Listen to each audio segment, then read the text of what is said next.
ये संसार की व्यवस्था व्यवस्थित होकर के चलती, लेकिन व्यवस्थाओं को अपनी अवस्था के अनुसार जो स्वीकार नहीं कर पाता, वही व्यवस्थाओं को कोसता रह जाता। हर व्यक्ति की अपनी अपनी अवस्थाएं हैं, अपनी अपनी धारणाएं हैं, लेकिन कभी अवस्था के अनुसार धारणा परिवर्तित होती चली जाती, तो कई बार धारणाओं के अनुसार आगे आगे अवस्था मिलती चली जाती। और इसी उधेड़ बुन में अभी तक का हम सबका अनंतकालीन संस्कार और अनंतकालीन संसार दोनों सुरक्षित रहे। कोई सुरक्षा देने वाला गार्ड लगा के रखा हो हमने, ऐसा नहीं। हम ही गार्ड हैं, हम ही गाइड हैं और हम ही गाइडेड हैं। इन सबके बीच में हमने किस सुरक्षित तरीके से अपने संसार को बचा के रखा है। कई बार सोचने पर लगता है कि इतनी बहादुरी जो इस संसार को बचाने में लगाई है, यदि यही इससे 10% बल्कि 1% बहादुरी भी संसार को पार करने में लगाई होती तो आज हम कहाँ होते। पुजारी बनकर के पूजन करते रहे, पूज्य बनने का सौभाग्य आज तक नहीं मिला। और मिलने में कोई बहुत बड़ी उपलब्धियां हासिल करनी होती हों, ऐसा भी नहीं। जब छोटी छोटी उपलब्धियों से मन भरता है, तो फिर बड़ी उपलब्धि के बारे में विचार जाता ही नहीं। लेकिन जब एक बड़ी उपलब्धि मिल जाती है, तो वो छोटी उपलब्धियां बच्चों का खेल नजर आने लग जाती हैं। आप लोग भी बचपन में खिलौने से खेलते होंगे, खेला है महाराज, खेला भी है। अब बच्चों को खिला भी रहे हैं और हम स्वयं खेल बन गए। आपको कौन खिला रहा महाराज? अब क्या बताएं, आप तो बैठ गए ऊपर।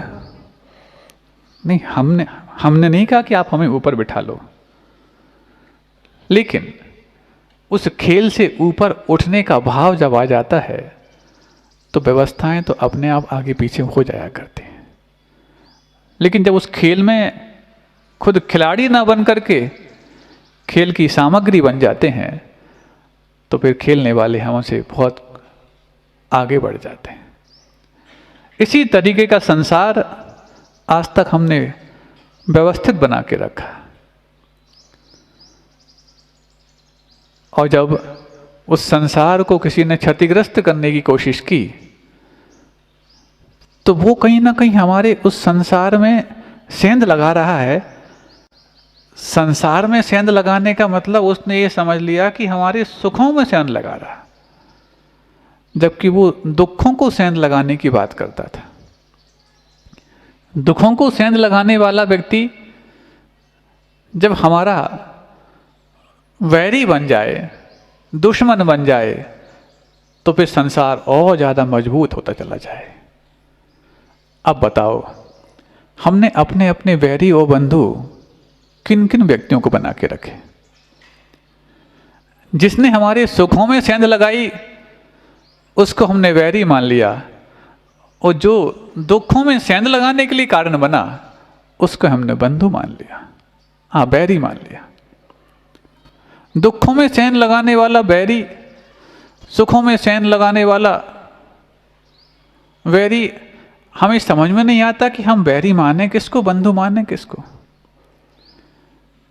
दुखों में सेंध लगाने वाला वैरी बन जाना और सुखों में सेंध लगाने वाला बंधु बन जाना, ये कहीं ना कहीं परिभाषा ही शुरुआत से गलत हो गई। दुनिया जितनी भाषाओं से चलती है उससे भी ज़्यादा परिभाषाओं से चलती है। एक बार हमने जिक्र किया था, ये भारत में नॉर्थ ईस्ट में एक ऐसा गांव है जिस गांव में कोई भी भाषा नहीं बोली जाती। अपन जो कहते हैं कि इंग्लिश के बगैर काम नहीं चल सकता, इस भाषा के बगैर काम नहीं चल सकता, वहाँ काम इतना अच्छा चलता वो भाषा कोई है नहीं। तो सब गूंगे बहरे हैं क्या? ऐसे कैसे हो सकता है? किसी एक परिवार में गूंगे बहरे हो जाए तो बात समझ में, पूरे गांव में गूंगे बहरे कैसे हो सकते? लेकिन सबके पास जिह्वा इंद्रिय है और सबके पास कर्ण इंद्रिय है, उसके बावजूद भी किसी के पास भाषा नहीं है। भारत की ही बात कर रहे हैं और आज की ही बात कर रहे हैं, बहुत पुरानी बात भी नहीं और कि दूर की बात भी नहीं। उस गांव का नाम भी हम आपको बता दे रहे हैं, आप सर्च कर लेना। कोंगथोंग नॉर्थ ईस्ट में है, पूर्वोत्तर में। तो महाराज ये आपस में वार्तालाप कैसे करते होंगे, आपस में संवाद कैसे करते होंगे, सूचनाएं कैसे देते होंगे। हाँ, ये जो शब्द आया सूचना, इसी के बारे में ज़्यादा सोचना है। हम सूचनाओं को ज्ञान मानते चले जा रहे हैं। ज्ञान अलग वस्तु है, सूचना अलग वस्तु है। लेकिन आज दुनिया इंफॉर्मेशन टेक्नोलॉजी, इंफॉर्मेशन का मतलब क्या है? सूचना, और टेक्नोलॉजी का मतलब तकनीकी या प्रौद्योगिकी। आईटी सेक्टर में जितना ज़्यादा आपके बच्चे घुस करके ज्ञान अर्जन करना चाहते हैं, लेकिन आईटी स्वयं अपने आप में बता रहा है कि वो आपकी सही आइडेंटिटी नहीं है। सूचनाओं को मिल जाने का नाम ज्ञान मिल जाना होता है क्या कभी? आप मान लो रोड पर ड्राइव करते हुए जा रहे हैं, बीच बीच में माइलस्टोन आपके लिए सूचित करते हैं, मुंगावली इतने किलोमीटर, अशोकनगर इतने किलोमीटर। तो इतने सारे माइलस्टोन की सूचना प्राप्त करके कि आप ज्ञानी बन गए क्या? उस समय आपको क्या, कौन से संकेत पाना है, इतना ही मात्र उस माइलस्टोन का अर्थ था। हमने इतने सारे माइलस्टोन का ज्ञान प्राप्त कर लिया है। कभी कोई ड्राइवर ड्राइव करने के बाद ऐसा कहता है क्या? लेकिन आज तो इन सूचनाओं को ही सब कुछ कलेक्ट करके और अपने आप को ज्ञानी बनाने की जो मुहिम चल रही है, यही सबसे बड़ी खतरनाक मुहिम है। आज ही जब सुबह सुबह जा रहे थे, जिस विषय के बारे में पिछले 4 महीनों में कई बार हमने जिक्र किया, एआई के बारे में, पीछे कोई चल रहा था, उसके मोबाइल में कुछ ऑडियो चल रहा था 1 मिनट का, कि 2 वर्ष बचे हैं मात्र इस विभीषिका से बचाने के लिए अपने आप को, जो एआई के रूप में तांडव करने वाली है। हमने तो आपको 5 साल का समय दिया था, और सेम उसी भाषा में उसने बताया कि एजीआई, आर्टिफिशियल जनरल इंटेलिजेंसी। पहले तो हमने सोचा हो सकता है कोई हमारी बात को सुना रहा होगा हमारे लिए पीछे, फिर हमने थोड़ा सा रुका, हमने कहा कौन है? बोले महाराज जी ये है। हमने कहा बहुत अच्छा, चलो कम से कम कोई तो समर्थन में आया। 2 वर्ष बोल रहा है वो, 2 वर्ष। जिन बच्चों को तुमने घर से बाहर भेज रखा है इंजीनियरिंग की जिद को लेकर के, एआई, एमएल, मशीन लर्निंग, इसको बढ़ने के लिए, उसका कहना तो यही था कि 2 वर्ष बचे हैं। हमने तो 2029 तक का गाइडलाइंस आपको बताया था, और फिर उसके बाद जो आने वाला एएसआई, आर्टिफिशियल सुपर इंटेलिजेंसी, ये तो फिर कबाड़ा बचेगा ही नहीं, सब साफ कर डालेगा। ये कौन सी ज्ञान की परिभाषा नई विकसित कर ली है? सूचनाओं को इकट्ठित करने का नाम यदि ज्ञान और ज्ञानीपना आपने मान रखा है, तो हमें लगता है कि आपके घर में भी कई प्रकार के संकेत होंगे, घर में भी कई प्रकार के आपके घरों में कुछ प्रतीक होंगे। उन सब की जानकारी का नाम आप ज्ञान तो नहीं कहते। ज्ञान तो वो है, सा विद्या या विमुक्तये। विद्या तो वही है जो मुक्ति के लिए कारण बन जाए, पार उतारने के लिए कारण बन जाए। लेकिन ये तो पार तो क्या, जो पार होने वाला था उसके लिए भी अपार संसार में ढकेलने के लिए कारण बनने वाली सूचनाएं, आज सूचना प्रौद्योगिकी के वर्ल्ड में विकसित की जा रही हैं। तो बस धीरे धीरे उसके मन में यही बात समाहित होने लग गई है, जितनी ज़्यादा सूचनाओं का भंडार हमारे दिमाग में हम स्टोर करते चले जाएंगे, उतने ही ज़्यादा ज्ञानी माने चले जाएंगे। आप ये बताएं,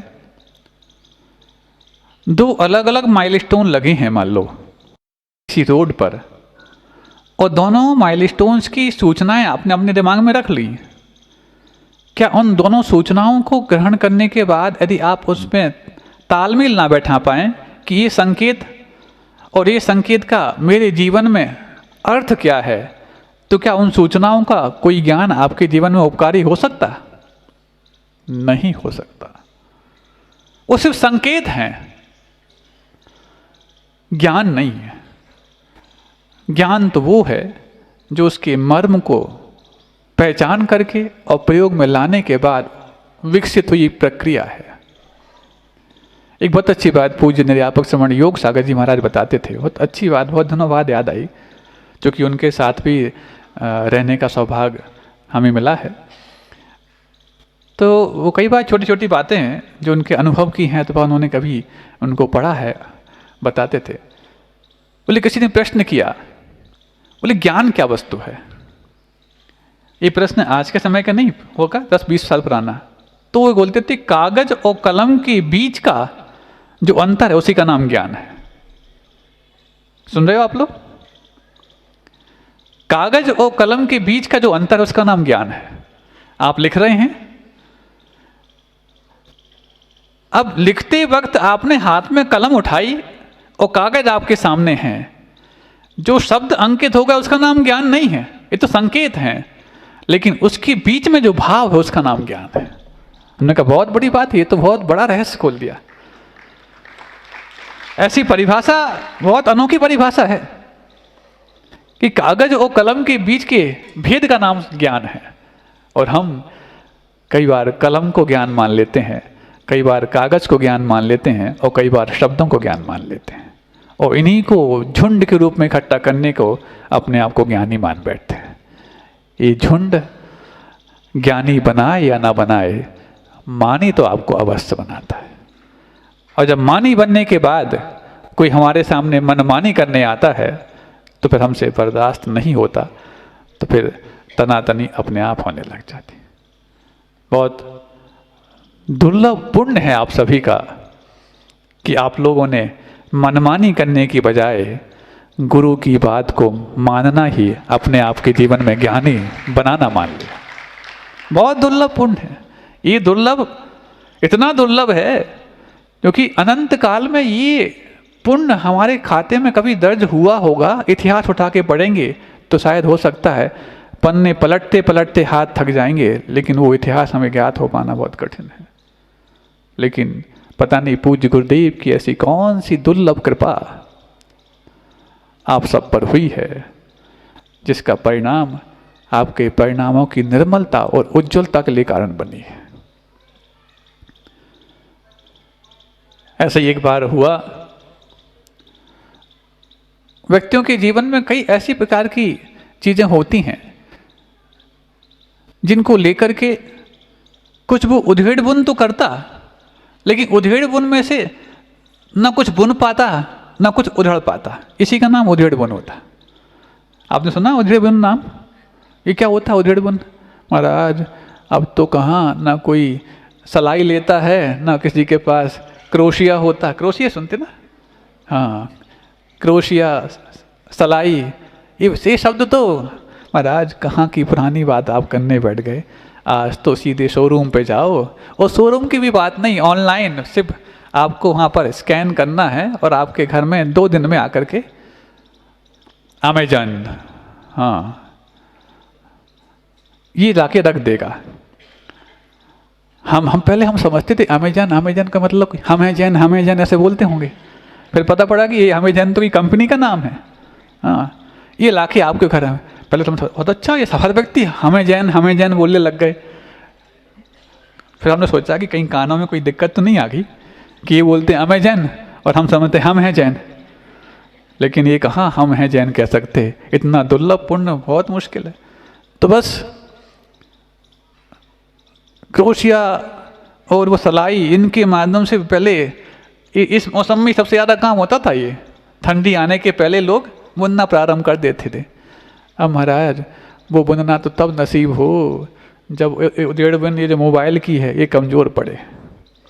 इसमें ही उधेड़ते जाते हैं, इसमें बुनते जाते हैं। महाराज आज तो सब कुछ संभव है। अब तो व्हाट्सएप के माध्यम से क्या क्या नहीं भेजा जा सकता। किसी को मुस्कान भेजनी हो तो इमोजी भेज दो ऐसा वाला, और किसी को शोक संदेश भेजना हो तो इमोजी भेज दो ऐसा वाला, बस हो गया।